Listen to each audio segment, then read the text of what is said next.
আমরা যেটা এখন ভাবছি যে আমাদের স্কুল পর্যায়ে আমাদের যে কারিকুলাম পাঠ্যপুস্তক আছে সেটাকে গ্রিন করা, কারণ প্রাথমিক এডুকেশনটা ওই জায়গায় আসতে হবে।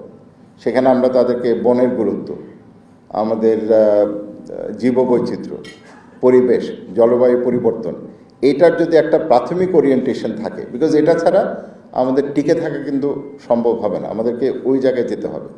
এবং এটা জাস্ট নট পাবলিক ইন্টারেস্ট। আমি মনে করি এখানে একটা অপরচুনিটি অবশ্যই আছে, যে কারণে এখন আমরা বলছি যে এখান থেকে আমরা অপরচুনিটিটা কীভাবে যাব। এবং বাংলাদেশ হচ্ছে পৃথিবীর একটা মাত্র দেশ যারা ক্লাইমেট চেঞ্জকে এইভাবে নিয়ে ভাবছে। মাননীয় প্রধানমন্ত্রী যেটা বলছে যে আমরা ভালনারেবিলিটি থেকে আমরা যাব রেজিলিয়েন্স থেকে যাব প্রসপারিটি। সুতরাং এটা রেজিলিয়েন্সে শেষ হচ্ছে না, এটা চলে যাচ্ছে একটা সমৃদ্ধ বাংলাদেশ প্রসপারিটির দিকে। তো এইটাও কিন্তু আমাদের জন্য একটা ইউনিক ফিচার। তো এইগুলো আমরা কেন শোকেস করবো না? এগুলো কিন্তু শোকেস করার